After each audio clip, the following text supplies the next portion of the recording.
बेंगलुरु में एक railway bridge के नीचे एक लावारसी ट्रॉली बैग मिलता है जिसमें एक लड़की की लाश थी। लेकिन उस बैग में ऐसा कोई सुराग नहीं था जिससे लाश की शिनाख्त की जा सके। हालांकि बैग ठूसी गई लड़की की लाश का चेहरा बिल्कुल साफ था और उस लड़की का वो चेहरा सोशल मीडिया के जरिए बेंगलुरु से 2400 किलोमीटर दूर बिहार के नवादा जिले की जा पहुंचा और जहां से 15 मई को एक लड़की गायब हुई थी। नमस्कार, आप देख रहे हैं समर इंडिया और मैं हूं आपके साथ अमन कुमार सिद्धू। अगर आप हमारे चैनल पर नए हैं तो कृपया सब्सक्राइब करें। अगर आप हमारा फेसबुक पेज देख रहे हैं तो कृपया फॉलो कर दें। 21 मई की सुबह बेंगलुरु के बाहरी इलाके में मौजूद चंदापुरा रेलवे ब्रिज के नीचे नीले रंग का एक ट्रॉली बैग लावारिस हालत में पड़ा था। इस रेलवे के ऊपर मेन रेलवे लाइन है और वहां से बेंगलुरु जाने वाली तमाम ट्रेनें गुजरती हैं। सुबह का वक्त था, तभी कूड़ा बीनने वाले एक शख्स की नज़र इस बैग पर पड़ती है और इस लालच में कि बैग के अंदर कोई कीमती सामान होगा, कूड़े बीनने वाला बैग खोलने की कोशिश करता है लेकिन बैग खुद से खुल नहीं पाता है।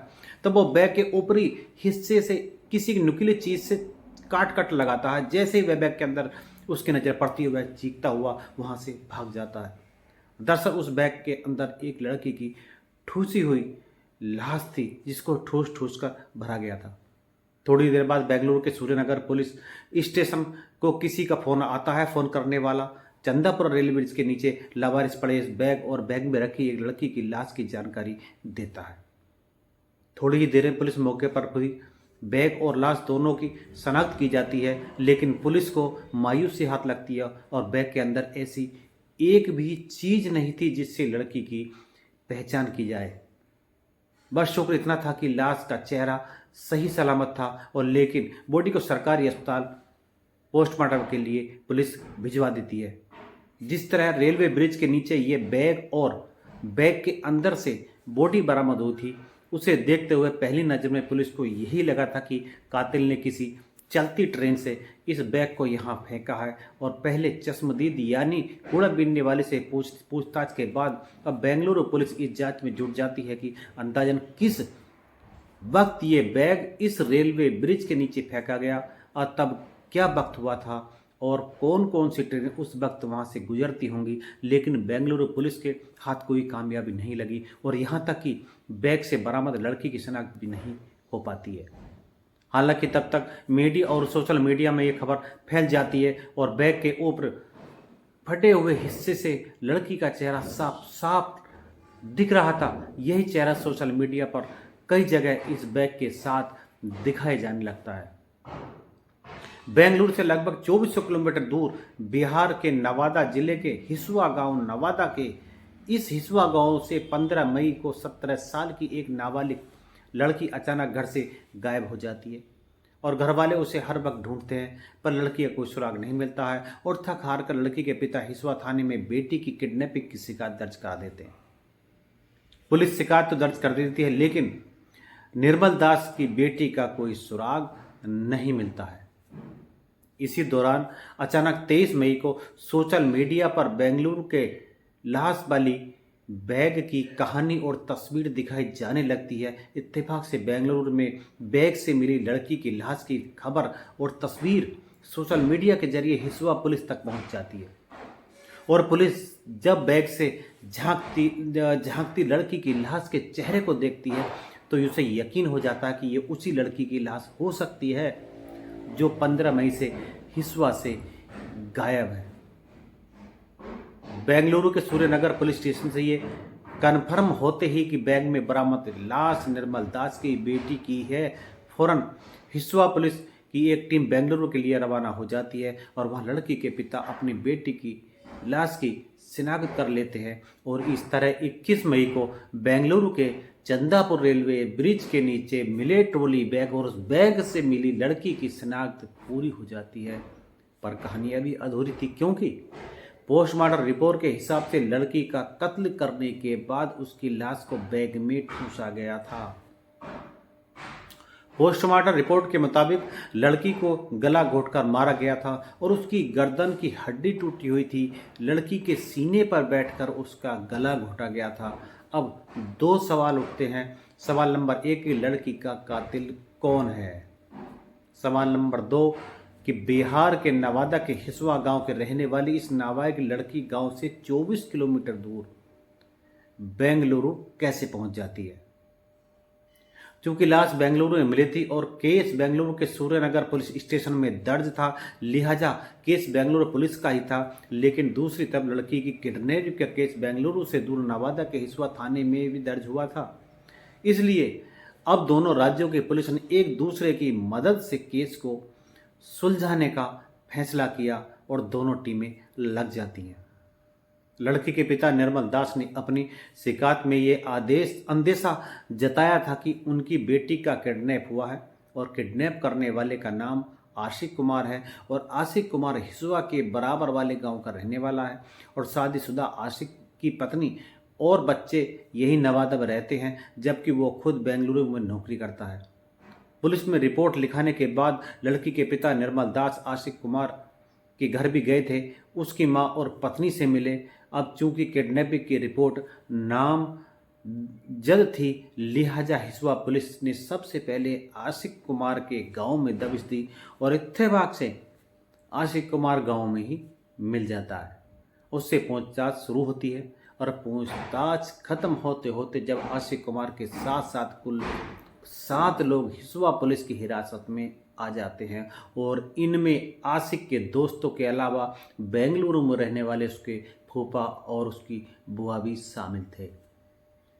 अब तक बेंगलुरु पुलिस भी नवादा पहुंच चुकी थी। क्योंकि केस बेंगलुरु पुलिस का था, लिहाजा सभी आरोपियों को नवादा पुलिस बेंगलुरु पुलिस को जांच सौंप देती है और सभी आरोपियों को अब बेंगलुरु ले जाया जाता है। और पूछताछ के बाद ट्रॉली बैग और बैग से बरामद लड़की के कत्ल की जो कहानी सामने आती है वो इस प्रकार है। आशिक कुमार 3 साल पहले नौकरी के लिए बेंगलुरु गया था और बेंगलुरु में उसके बुआ और फूफा पहले से ही प्राइवेट कंपनी में जॉब कर रहे थे।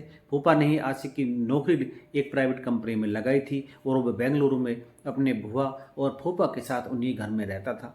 इधर बेंगलुरु जाने से पहले की ये कहानी है कि ये नाबालिग लड़की के साथ उसकी जान पहचान थी और मई में छुट्टी में आशिक कुमार घर आया था। फिर बहला फुसलाकर नाबालिग लड़को अपने साथ बेंगलुरु चलने के लिए तैयार कर लिया।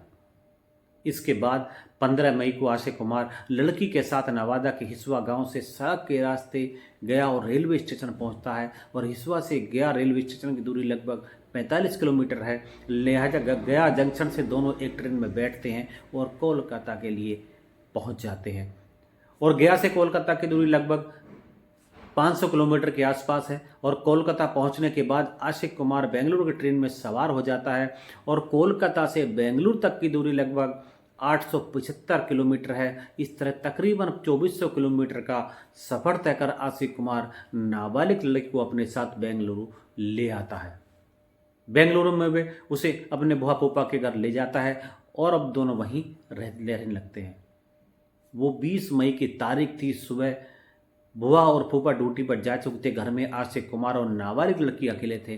तभी किसी बात पर दोनों में झगड़ा हो जाता है और इसी झगड़े के दौरान आशिक कुमार उसका गला घोंटने लगता है, उसे जमीन पर पटकता है और फिर उसके सीने पर चढ़कर उसका गला घोंट देता है। थोड़ी देर बाद जब उसे एहसास होता है कि वह तो मर चुकी है, तब वो घबरा जाता है। वो घबरा कर अपने दोस्तों को फ़ोन करता है। वो उन्हें अपने उसी घर में बुलाता जहां उसने अभी अभी लड़की का गला घोंटकर मारा था, लेकिन दोस्तों को वो कत्ल वाली बात नहीं बताता। जैसे ही दोस्त घर पहुंचते हैं तब पहली बार वो फर्श पर पड़ी नाबालिग लड़की की बॉडी को देखते हैं, जिससे उसके दोस्त घबरा जाते हैं। तब वो उन्हें धमकाता है कि उन्हें पुलिस को यही बयान देना है कि इसने फंदे लगाकर खुदकुशी कर ली है, वरना तुम सबको अपने साथ फंसा दूंगा। डर के मारे सभी दोस्त तैयार हो जाते हैं। इसके बाद खुदकुशी कहानी गढ़ने के लिए वो घर की खिड़की का शीशा तोड़ देते हैं ताकि पुलिस को यही लगे कि दरवाजा अंदर से बंद था और खिड़की का शीशा तोड़कर ये लोग उस नाबालिग लड़की को बचाने अंदर आए थे। पर उन्होंने गलती की कि ये खिड़की का शीशा अंदर से तोड़ा, लिहाजा टूटे हुए शीशे बाहर की तरफ गिरे। अगर वो बाहर से तोड़ते तो शीशे अंदर की तरफ गिरते। बाद में जब पुलिस मौके पर गई तब भी शीशे बाहर ही पड़े मिले और ये इस केस में एक अहम सबूत था कि अब शाम हो चुकी थी। बुआ फूफू ड्यूटी से घर लौट चुके थे और लाश अब भी घर में पड़ी थी। आशिक कुमार बुआ फूफा को भी धमकाता है और तब पहली बार आशिक के फूफा ही उसे ये सलाह देते हैं कि ये सब छोड़ो और इस लाश को ले जाकर एक ऐसी जगह ठिकाने लगा दो कि कभी लाश मिले ही नहीं।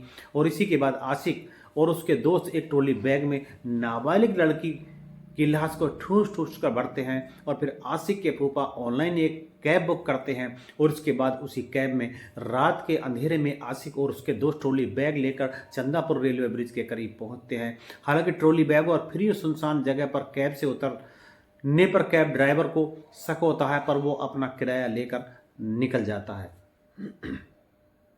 इसके बाद मौका देखते ही इस बैग को आशिक और उसके दोस्त चंदापुरा रेलवे ब्रिज के नीचे ठीक इसी जगह फेंक कर चले जाते हैं और फिर अगले दिन यानी कि 21 मई की सुबह बेंगलुरु पुलिस तक इस बैग और बैग में बंद लाश की खबर पहुंचती है और इस तरह 2400 किलोमीटर लंबी खूनी साजिश अपने अंजाम तक पहुंचती है।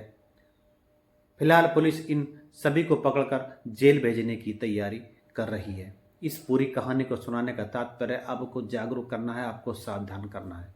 सावधान रहें, सतर्क रहें। मिलते हैं अगली वीडियो में, तब तक के लिए नमस्कार। भारतीय स्वाभिमान और शौर्य का उद्घोष, राजनीतिक मुद्दों से लेकर जनता के हितों की बात अब होगी नई उम्मीद के साथ। बदलते नए भारत की सोच, समर इंडिया।